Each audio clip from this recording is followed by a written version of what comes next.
PadSplit is simply like an Airbnb. They're just a platform. So they charge a fee. I think at this point they changed their fee model. So they take the first 10 days, they take 100% of the first 10 days that they bring somebody in. Think about it like a lease up fee, right? They bring somebody in because they're doing all the marketing. They lease that person up for you, and then they take 8% monthly thereafter. So my houses have 8 beds. 2 of them have 8 beds, so 8 bed, 2 baths. Another 2 are 9 bed, 3 baths. And PadSplit's the platform. So they facilitate, just like Airbnb, facilitate the communication, the task management. There's a rating system between the members, and your house gets rated as well by the members. So PadSplit collects the money, then they pay you out or pay your property manager out. So just like Airbnb, they're not doing the physical management. Like Airbnb, you need somebody to physically go and turn the room, right? Turn the house after it's done. PadSplit does the same thing, where you need somebody to still go and physically turn the house. So PadSplit's your platform manager. You still need a real person, like property manager. And then the property manager manages PadSplit, communicates with the people too. Got it. So when you said like, and we can walk through some of these evictions, because I think, things that go wrong is where people learn, right? And right. So you mentioned a couple of evictions and you're like, all right, switch property managers so we can, have better people coming into these homes.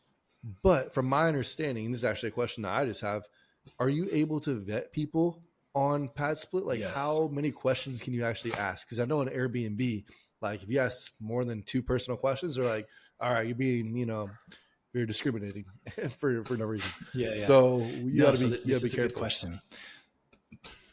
4 years ago, when we first got into PadSplit's system for bringing people in and vetting them, that's all we relied on. That's all we needed.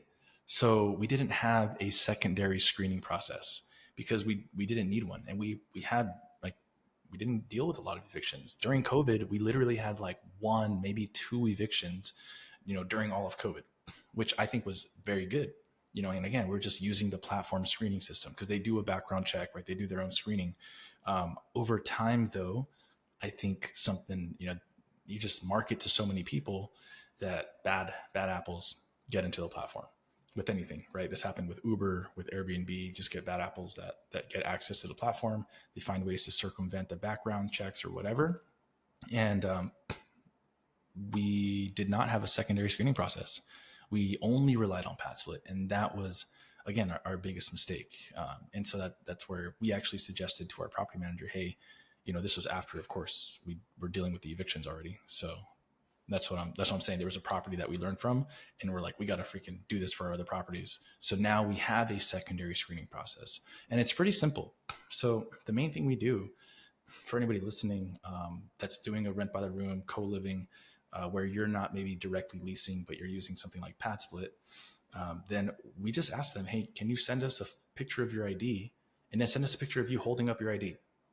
And that's like the one basic question we ask. The majority of people are the ones that do that and are comfortable doing it. That's good. Like that's a culture you want in your house. Like I got nothing to hide. I'll send you a picture of my ID, and I'll send you a picture of me holding my ID. I'm not sketchy. Let's do it. You got other people that are like, no, I'm not doing that. Cool. I don't want you in my house. Like straight up. Because you had people that were using other people's ID to spoof PadSplit, right? So that was one thing that was happening. So people that were using other people's credit, like all that stuff. So, just doing that little thing immediately just takes care of so much. And then, you got people, yes, you can call them. You have 24 hours to approve or reject. So some people would call, and you can pretend that, you're working for the property manager or whatever. If you're the owner, it doesn't matter. And you're like, hey, I just got to do this thing. They're asking me to call you and run through these questions. Like, can I just ask you a couple of questions? And then you ask whatever questions you want. Do you take your pet out to pee, or does your pet go to the bathroom in your room? The right answer to that is I don't have a pet. You know what I mean? Because you don't want pets at your house. So they're just saying you can get as creative as you want. Hey, does your significant other come and crash every once in a while? Like the right one there is like, I'm single. I'm single. Right answer.